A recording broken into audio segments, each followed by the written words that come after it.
He is India's richest individual and the world's third richest man. His empire is India's biggest global story. And he's our newsmaker of the year. You are a first generation entrepreneur. Who is your mentor? Who do you look up to? Gautam Adani is a source of inspiration for millions of entrepreneurs in India. I am deeply inspired by him. Gautam Adani is a product of a democratic India. Queuing up has never been a part of Adani's culture. Inside the mind of the reclusive billionaire, Gautam Adani speaks to India Today, 28 December, 8 p.m. Presented by धूल आए पर घर पे ना टिक पाए।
Hello, I'm Raj Chengappa from India Today, and welcome to this special interview with Gautam Adani, Chairman of the Adani Group. Gautam bhai, thank you for speaking to India Today. Thank you, Raj, for inviting me. I must say that the growth of the Adani Group has been truly astonishing. In little over a decade, you have become India's largest private sector power producer, port operator, airport operator, consumer gas business, and electric transmission company, apart from being the largest infrastructure developer and generator in renewables. This year, your group has become this country's second largest cement manufacturer, and you are diversifying rapidly into other sectors, including aircraft maintenance, manufacturing, telecom, data center, and logistics, and a whole lot of other areas. But there is even more that you have achieved in 2022. With a personal net worth of $150 billion, you have become the richest Indian, overtaking Mukesh Ambani of Reliance and other stalwarts to the top spot.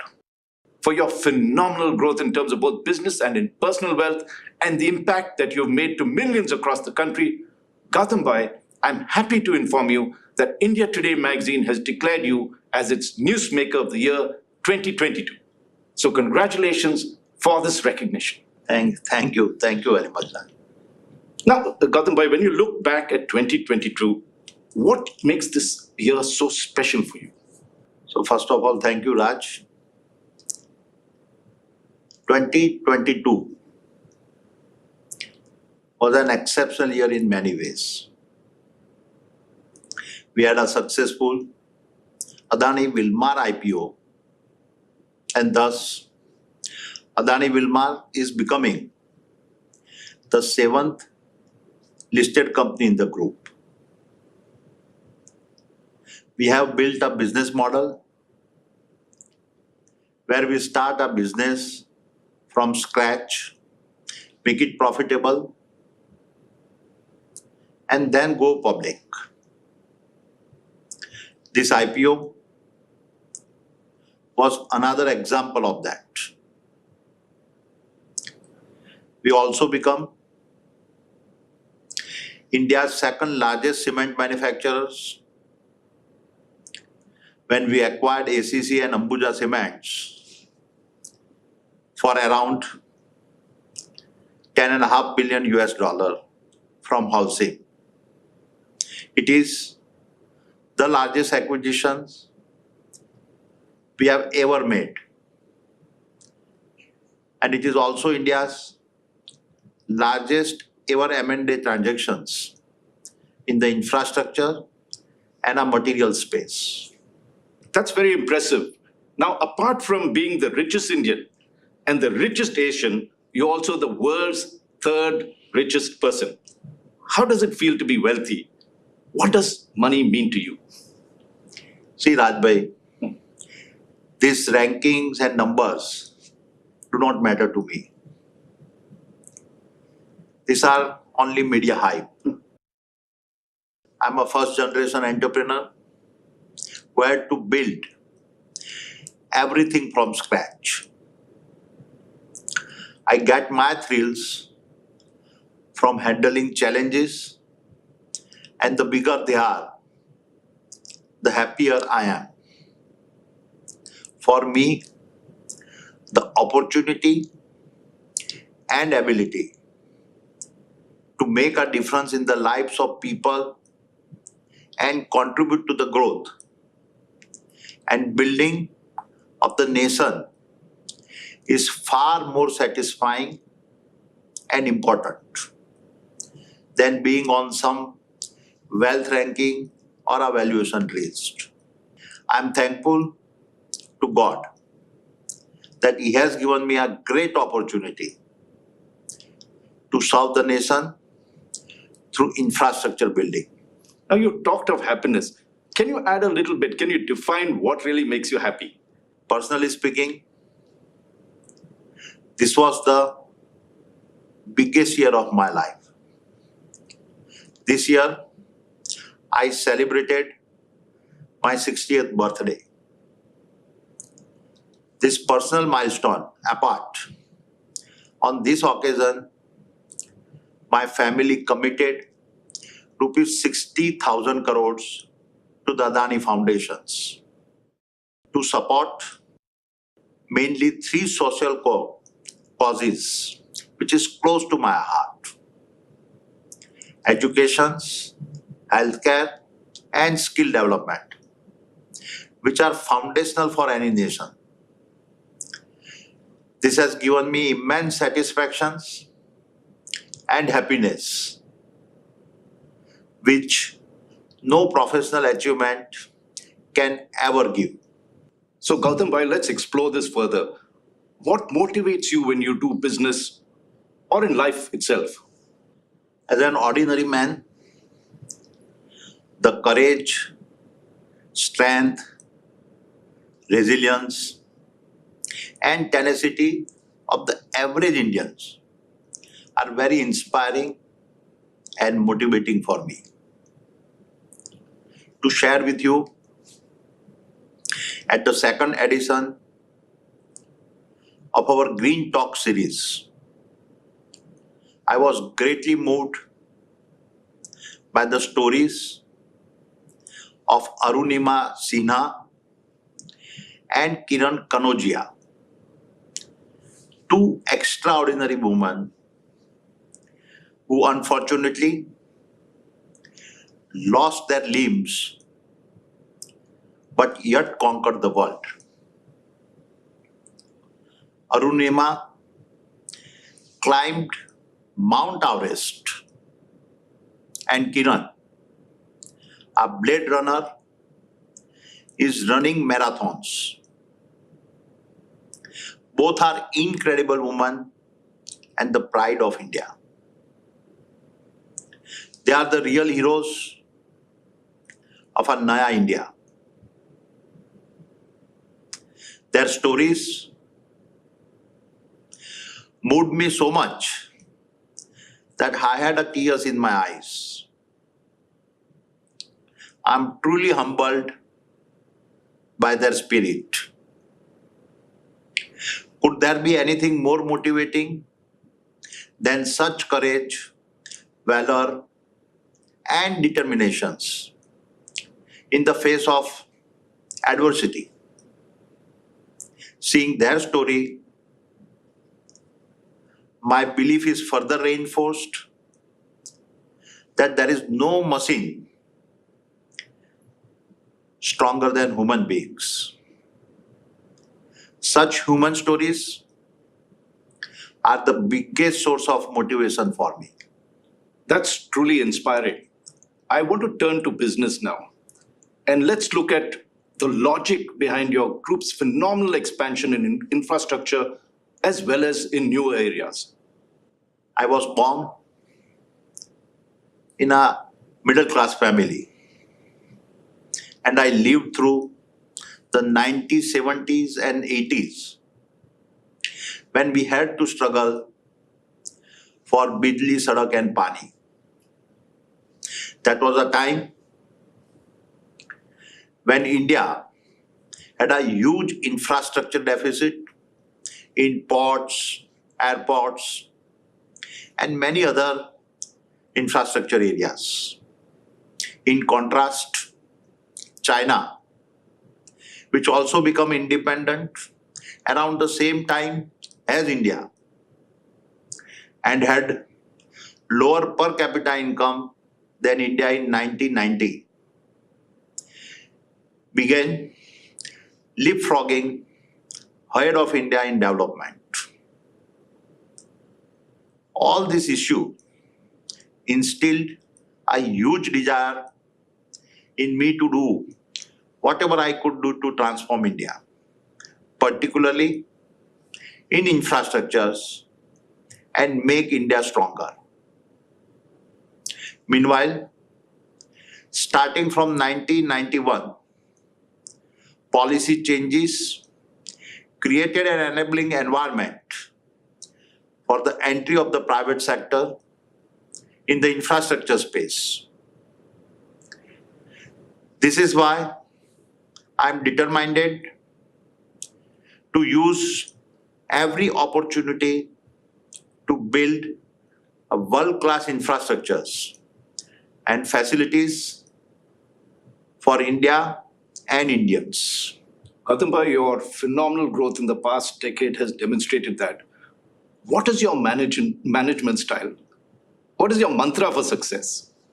See, all our businesses are run by our professionals and competent CEOs. I do not interfere in their day-to-day functioning. My role is limited to formulating a strategy, capital allocations, and their performance review. It is for this reason that I have time to manage such a large and diverse organizations, but also incubate several new businesses and also look for new opportunities for acquisitions. Now, one of the new acquisitions that you've made is taking over the NDTV group. Now, would you follow the same principle of non-interference that you have demonstrated in your other group companies? And secondly, how would you ensure editorial independence? See, Raj, on editorial independence, let me say categorically that NDTV will be a credible, independent, global network with a clear Lakshman Rekha between management and editorial. You can endlessly debate and interpret each and every word of what I am saying, as has been done by many.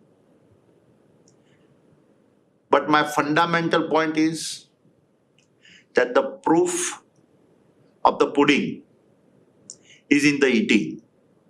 So please allow us some time before you start judging us. We will do that, and we'll see the Lakshman Rekha that you've set between management and editorial and whether that principle that you set will follow. But let us also look at another concern that has been raised by some of your critics, that the Adani Group is highly over-leveraged. It has a debt of close to 2 lakh crores. What gives you the confidence that you can maintain this debt and repay it?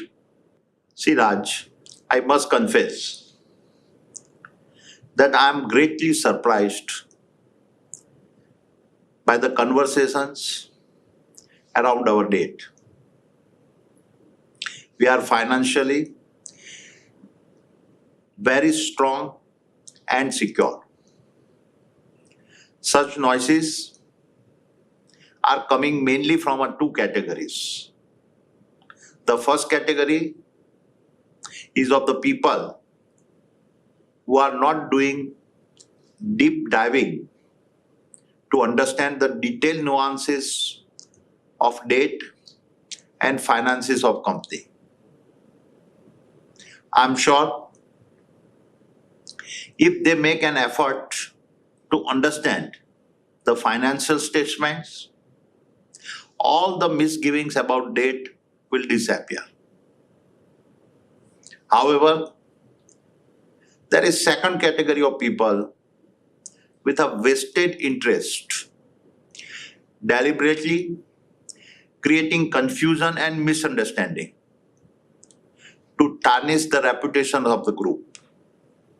The fact of the matter is that in the past 9 years, our profit has been growing at twice the rate of our debt, and because of which our debt to EBITDA ratio has come down from 7.6 to 3.2, which is a very, very healthy for a large group where most of the companies are in the infrastructure space with an assured and a predictable cash flow, unlike in a manufacturing. It is for this reason that not only national but international rating agencies have rated us equivalent to India's sovereign rating. It is a matter of great pride for me that no other business group in India has as many companies as the Adani Group, which has sovereign ratings. Raj, you are well aware that rating agencies, and particularly the international ones, are very conservative and stingy in giving rating, and they have very, very rigorous and robust systems and processes of a financial analysis. To share with you, it is for this fundamental financial strength of our group that we were able to close the ACC and Ambuja cement deal of $10.5 billion in a record time in less than just 3 months. Now, I need to persist with this questioning because there are also concerns that banks, including public sector banks, have a huge exposure to Adani debt. How do you respond to such concerns? Raj, this is a good question. People raise concerns without verifying the facts. And the fact is, 9 years ago, out of our total debt, 86% was lending from Indian banks. But now, the exposure of Indian banks in our total lending is reduced to only a level of 32%. Almost 50% of our borrowing is now through our international bonds. You will appreciate that international investors are a very astute and subscribe after proper due diligence and deep study. Gautam Bhai, how would you respond to your critics who say that your rise and your meteoric rise was because of Prime Minister Narendra Modi? See, Prime Minister Modi and myself, both are coming from state of Gujarat. And that makes me the easy target of such baseless allegations. When I look back at my entrepreneurial journey, I can divide it into 4 phases. Many will be surprised to know that it all began during the tenure of Sri Rajiv Gandhi as a Prime Minister, when he first liberalized the EXIM policy, and for the first time, several items were brought in the open general license list. That is what helped me to start my export house. But for Rajiv Gandhi, my journey as an entrepreneur would never have taken off. The second big push I got was in 1991, when the duo of Prime Minister Nasir Rao ji and the Finance Minister Dr. Manmohan Singh ji initiated sweeping economic reforms. Just like many other entrepreneurs, I too was a beneficiary of those reforms. There is no point in further elaborating on it because so much has been said and written about it. The third turning point for me came in 1995 when Kesubhai Patel was sworn in as a Gujarat Chief Minister. Until then, all industrial development in Gujarat was only around National Highway 8 from Mumbai to Delhi via cities like Vapi, Ankleshwar, Bharuch, Silvassa, Vadodara, Surat and Ahmedabad. He was a visionary and a focused on a coastal development. And it was that policy change that took me to Mundra and prompted me to build our first port. The rest, as they say, is a history. The fourth turning point was in 2001 when Gujarat witnessed a massive focus on development under Chief Minister Narendra Modi ji. His policies and their implementations went on to not only change the economic landscape of the state, but it also brought social transformations and development of previously underdeveloped areas. It also allowed industries and employment to take off like never before.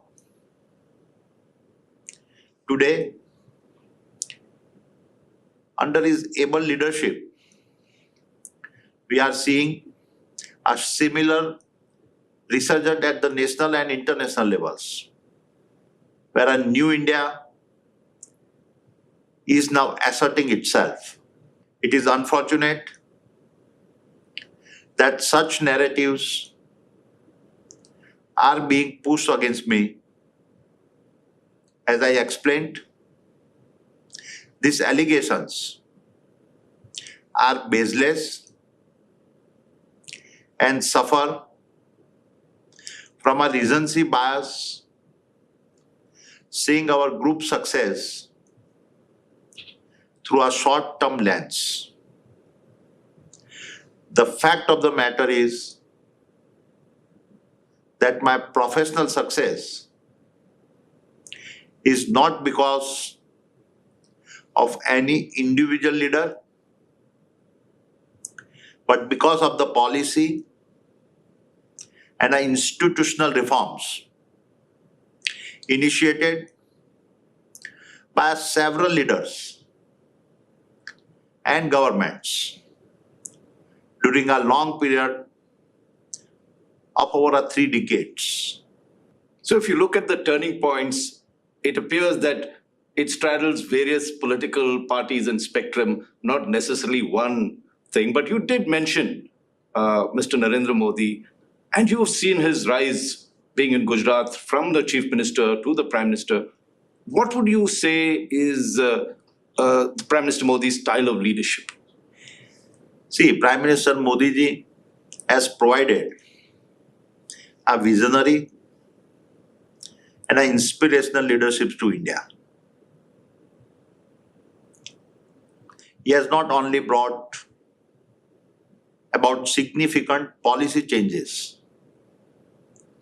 but also through our various programs and schemes directly touch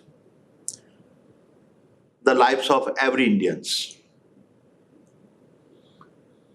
There is hardly any aspect of governance which he has not touched. He is trying hard to bring transformative changes not only in the Indian economy, but also pushing for a social transformation and an inclusive growth.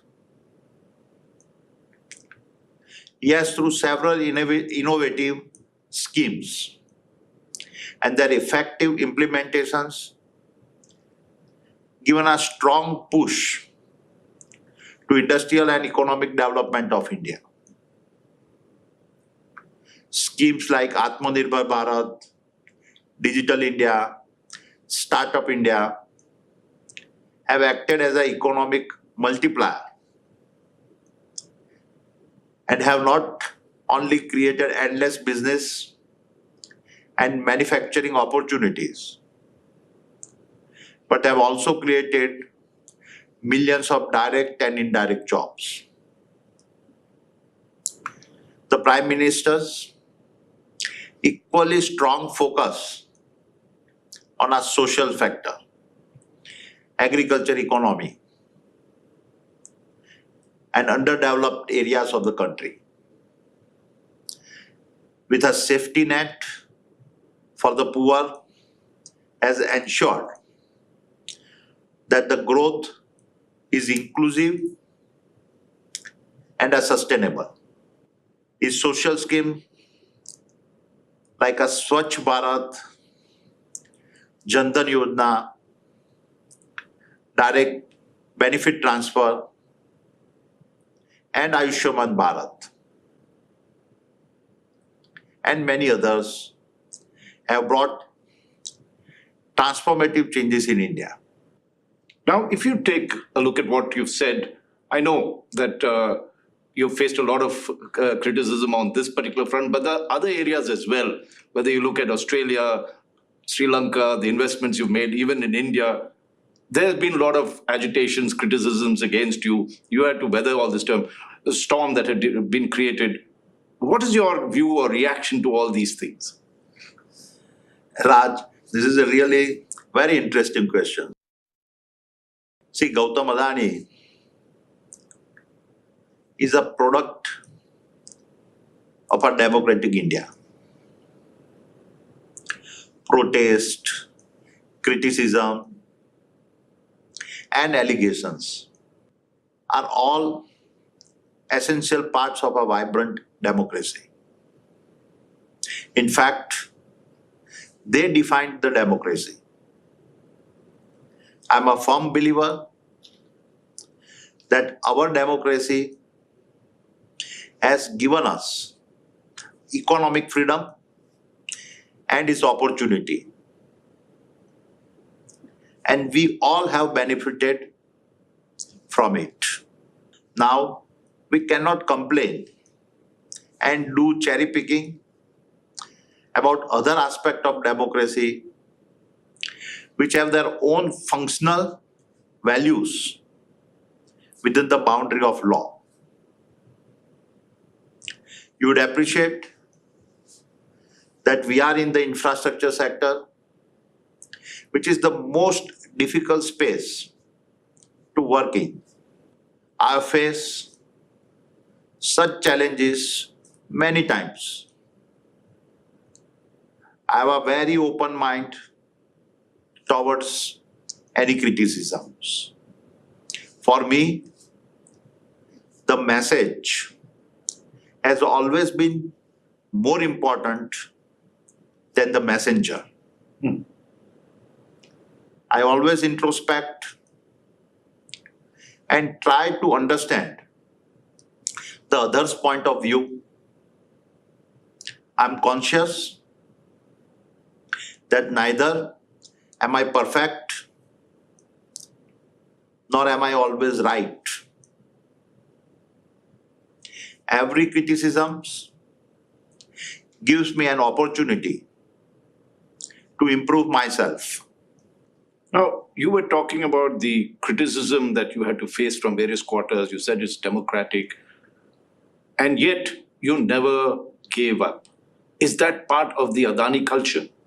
Yes, giving up has never been a part of Adani's culture. Over the years, the group has developed a strong and professional team with an endless energy and a problem-solving approach. We are always looking at solutions. Having honed my skills in such a dynamic democracy like India, my group and I both are confident that we can deliver and do business in any part of the world. I've faced adversity and crisis from my childhood. Each of these occasions has taught me several valuable lessons and made me stronger. It is for this reason that I always tell my team, never waste a crisis. And may I add, you always seem to say, never waste an opportunity. And I see you're betting big on solar and green hydrogen. What makes you so confident that you'll make these units viable or the investments viable, given the fact that even in green hydrogen, there's several hurdles, whether it is in terms of the land availability for the storage, the technology for green technology, including the fuel cells. What makes you so confident that these will work and you invested big in them? See, green energy is a very close to my heart. And energy transitions is not only a huge business opportunity, but also a responsibility to our future generations. The government of India has brought a very attractive production link incentive scheme which has made the green hydrogen business viable and attractive. In fact, I'm very confident that with this enabling support, we'll not only meet domestic demand, but soon become a green hydrogen exporters. Now, I know first generation entrepreneurs face difficulties. There is Dhirubhai Ambani that had to do that. You are a first generation entrepreneur. Who is your mentor? Who do you look up to? Dhirubhai Ambani is a source of inspiration for millions of entrepreneurs in India. He has shown how a humble man, without any backing or resources, and against all odds, can not only set up a world-class business group, but also leave a legacy. Being a first-generation entrepreneur and having a humble beginning, I am deeply inspired by him.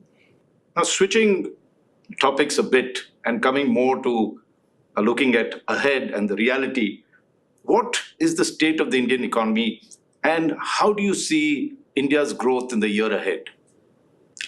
In our 75 years of independence, it took us 58 years to get to our first $1 trillion of GDP. 12 years to get to the next trillion, and just 5 years for the third trillion. But now, if you look at our pace of social and economic reforms, I see India adding $1 trillion to its GDP every 12 to 18 months within the next decade. I'm very optimistic about the growth and the prosperity of India. This optimism comes from the fact that in 2050, we'll have a young India of 1.6 billion people with a median age of 38. We'll also have the world's largest middle class population. This demographic dividend, combined with the largest middle class, will spur growth and prosperity in India and making it a $30 trillion economy. So clearly, this century belongs to India. I know we are running out of time, and this is my final question to you. Many experts think, and I'm wanting you to look ahead, many experts think that 2023, we may see a global recession. What is your views on that? See, Raj, I'm a born optimist and never lose hope. I recall that many pundits had painted a similar grim scenario for India during the 2008 global financial crisis. But India was successful in beating the predictions. I'm optimistic that the next union budget would provide a great opportunity to address all these concerns. A strong focus on a capital expenditure, employment, spending on social infrastructure, and social security will help in facing the global headwinds of its recessions, and India will emerge more stronger. On this optimistic note, Gautam Bhai, thank you very much for this interview. And let us hope 2023 brings us a lot more joy, a lot more opportunities, and makes India greater. Thank you very much, and congratulations once again for being made India Today magazine's Newsmaker of the Year 2022. Thank you, Raj. Thank you for giving me this opportunity.